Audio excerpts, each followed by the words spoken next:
अस्सलाम वालेकुम नाज़रीन, मैं हूं असद अली तूर अपने प्रोग्राम असद तूर अनसेंसर्ड के साथ। सेनेट का इलेक्शन कम से कम चेयरमैन के हद तक तो फैसला हो चुका है। सादिक संजरानी 48 वोट लेकर कामयाब हो चुके हैं और जो अपोजिशन के उम्मीदवार, जो पीडीएम के उम्मीदवार थे यूसुफ रज़ा गिलानी, उनको 42 वोट मिले हैं, जबकि 7 वोट रिजेक्ट हुए हैं। अंदर आज एक कैमरों का भी एक चर्चा था, स्पाई कैमरों का, लेकिन आसिफ रशीद चौधरी हमारे साथ हैं, सीनियर कॉरेस्पॉन्डेंट हैं और ये पार्लियामेंट को और सुप्रीम कोर्ट को कवर करते हैं। लेकिन हम उनसे पूछते हैं कि आज इन्होंने क्या देखा, जो सब क्या रिजल्ट आया। और ये आप कुछ बता रहे थे कि 6 वोट कंटेस्टेड हैं, वो कुछ क्या किस तरह रिजेक्ट हुए हैं ये? जी बिल्कुल, मैं अभी ऐवान के अंदर से ही आ रहा हूँ और वहाँ पे बाकायदा जो काउंट है वो मुकम्मल हुआ है चेयरमैन के लिए। अभी डिप्टी चेयरमैन के लिए काउंटिंग होनी है, पहले वोटिंग होनी है फिर काउंटिंग होनी है। अभी जो रिज़ल्ट आए हैं उसके मुताबिक सादिक संजरानी जो हैं, जो हुकूमती कैंडिडेट थे और इत्तेहादी जमातों के, उन्होंने 48 वोट लेके वो कामयाब हुए हैं चेयरमैन सेनेट के लिए। ये अनाउंस किया गया चेयर से, जो प्रिजाइडिंग ऑफिसर से सैयद मुमताज़ मुज़फ़्फ़र हुसैन शाह, उन्होंने ये अनाउंस किया है। और एक वोट जो था वो रिजेक्ट हुआ है, जिसमें वोट देने वाले ने दोनों उम्मीदवारों को वोट दिया था, जबकि 7 वोट वो हैं जिन्हें मुस्तरद किया है प्रिजाइडिंग ऑफिसर ने, जिसमें वोट देने वाले ने यूसुफ रज़ा गिलानी जो हैं उनके नाम के सामने जो खाना है उसके ऊपर मोहर लगाने के बजाय उनके नाम के ऊपर मोहर लगाई है। तो उन 7 वोटों को जो है वो प्रिजाइडिंग ऑफिसर जो थे उन्होंने, मुज़फ़्फ़र हुसैन शाह, उन्होंने मुस्तरद करार देते हुए अनाउंस किया है कि जो हुकूमती कैंडिडेट थे सादिक संजरानी, वो चेयरमैन सेनेट मुंतखब हो गए हैं। जिसके बाद उन्होंने उनसे हलफ भी लिया है चेयरमैन का, और उसके बाद कुर्सी सदारत सेनेट की उनके हवाले की है और अब डिप्टी चेयरमैन सेनेट का इंतखाब होगा। जी इससे कम से कम इतना तो समझ आता है, अगर यूसुफ रज़ा गिलानी के नाम के ऊपर मोहर लगाएगी तो इसका मतलब है वो वोट पीडीएम के ही वोट हैं जो रिजेक्ट हुए हैं। पीडीएम के ही ऐसे 7 लोग हैं जिन्होंने खाने की बजाय यूसुफ रज़ा गिलानी के नाम के ऊपर गलत मोहर लगाई है। जी बिल्कुल, इस पे कंटेस्ट भी किया, दोनों पार्टियों ने आर्गू भी किया, दोनों तरफ को सुना भी गया। फारूक एच नाइक ने ये कहा कि जो वोटर था उसने अपना सेंस दे दिया है कि वो यूसुफ रज़ा गिलानी को वोट देना चाहता है, और जो आइन के अंदर जो है कोई इस बात का जिक्र नहीं है कि जो है वो खाने के अंदर लगाया जाए या नाम के ऊपर लगाया जाए। लेकिन दूसरी साइड से एक बताया गया कि जो रूल्स बनाए गए हैं उसी आइन के तहत, उसमें वाज़े तौर पे लिखा गया है कि नाम के सामने जो खाना है उसके अंदर मोहर लगानी है।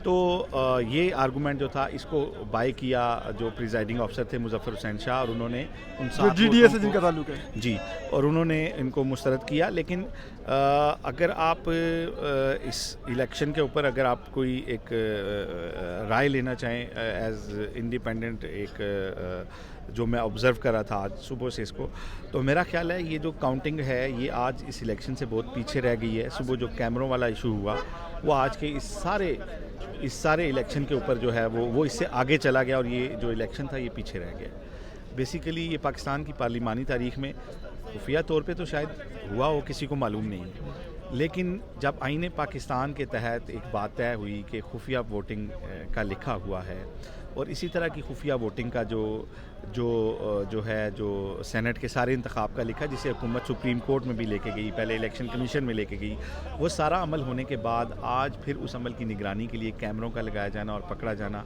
ये इतना बड़ा स्कैंडल है कि ये अगर किसी मुहज़्ज़ब दुनिया में होता तो शायद स्कैंडल पे पूरी अमेरिकी हुकूमत इस वक्त तक हुकूमत जो है वो रिज़ाइन कर चुकी होती कि उसने आइन में दर्ज एक चीज़ के ख़िलाफ़ एक्ट करने की कोशिश की है। मैं इस मामले में अपोजिशन को इसलिए क्लीन चिट दूंगा कि अपोजिशन का पहले दिन से कोई मुतालबा नहीं था कि खुफिया वोटिंग ना हो, ये हुकूमत का मुतालबा था। इस ऐवान की कस्टोडियन जो है वो कल रात तक सादिक संजरानी थे, और हमारे जो ज़राए हैं वो ये बता रहे हैं कि सादिक संजरानी साहब सुबह 5 बजे यहाँ पार्लियामेंट हाउस से गए हैं। उससे पहले जो उन्होंने एक काम किया है कि उन्होंने 9 मार्च को जो एक प्रमोशन की है अपने सिक्योरिटी ऑफिसर की, जो एक रिटायर्ड मेजर हैं, उनको सार्जेंट एट आर्म भी 3 साल के लिए उन्होंने अपॉइंट किया है। और यानी कि ये जो अपॉइंटमेंट है ये भी एक इस नोयत की और इंतहाई इम्पोर्टेंट एक रात पहले, और इलेक्शन से पहले जब वो अपना टेन्योर छोड़ रहे थे तो इखलाकी तौर पे भी उनको इस तरह की अपॉइंटमेंट नहीं करनी चाहिए थी।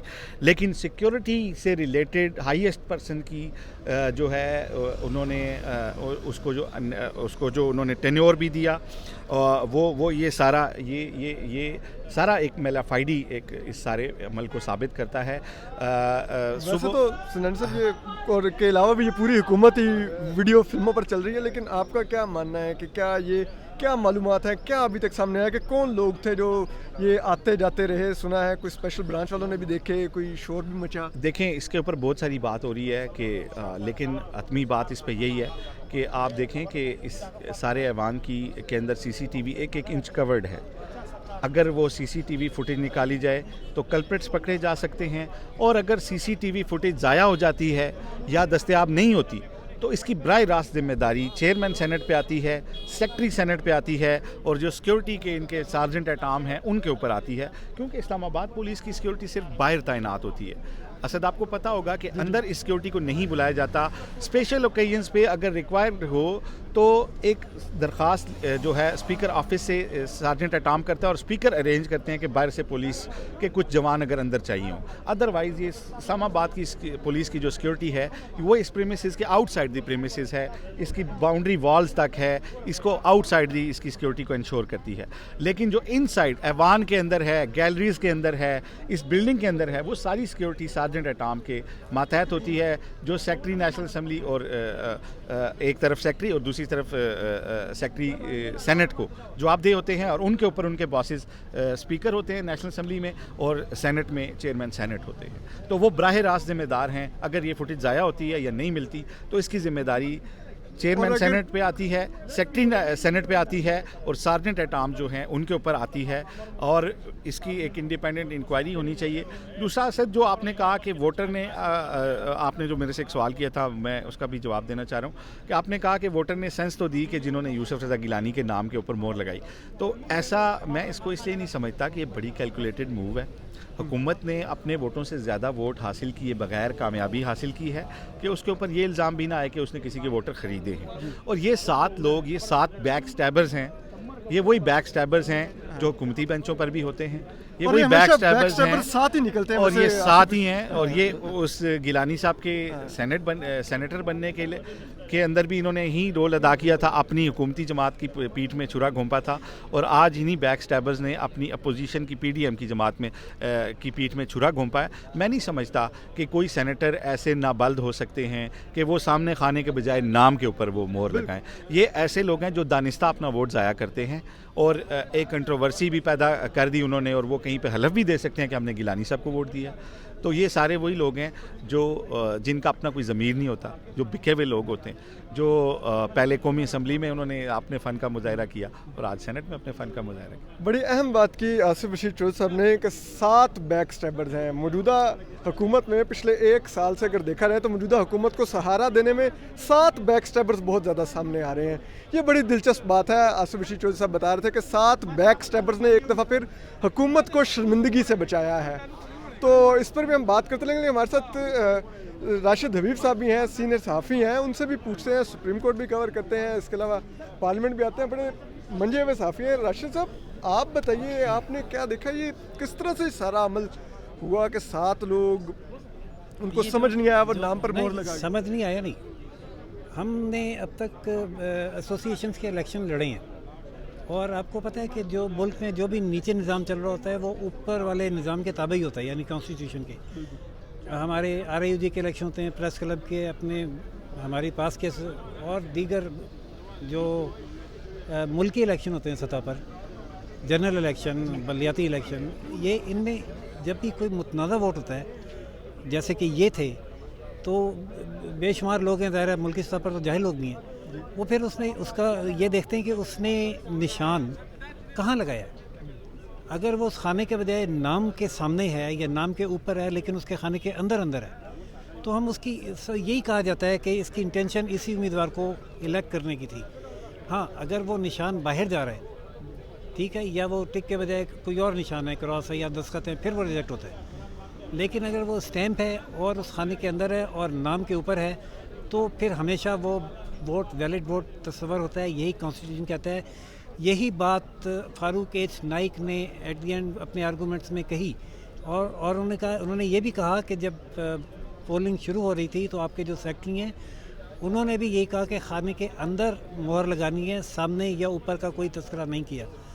अगर ये स्टैम्प बाहर जा रही होती, खाने से बाहर या नीचे की तरफ या ऊपर सादिक संदरानी वाले खाने की तरफ, आधी इधर आधी उधर, फिर रिजेक्ट हो सकता था। लेकिन क्लियर कट नाम के ऊपर वोट, ये इंटेंशन शो कर रही है कि ये 7 वोट गिलानी के हैं और ये काउंट होने चाहिए। लेकिन इस पर वो जो प्रिजाइडिंग ऑफिसर थे उन्होंने कहा कि मैं रूलिंग दे दूँ, जो भी दूंगा, अगर आपको उससे इख्तलाफ हो तो फिर आप इलेक्शन ट्रिब्यूनल में जाइएगा।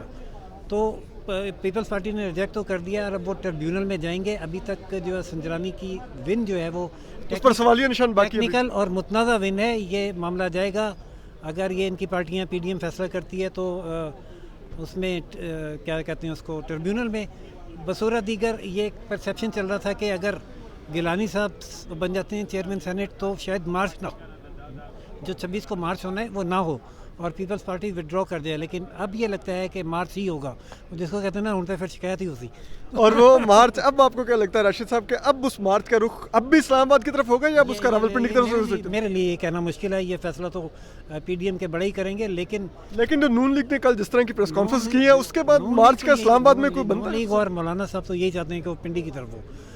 पीपल्स पार्टी चूँकि शराकत इक़्तिदार के लिए कोशिशें कर रही है, हो सकता है कि वो इतना सख्त फैसला भी ना करे, लेकिन मार्च होगा, बहरहाल नज़र ही आ रहा है। राशिद साहब बड़ा अहम एक कानूनी नुक्ता भी बता रहे थे कि ये जो अब वोट होंगे या ट्रिब्यूनल में मामला जाएगा और ट्रिब्यूनल देखेगा तो जो सादिक संजरानी साहब की जीत है ये किसी भी वक्त इसको बदला भी जा सकता है।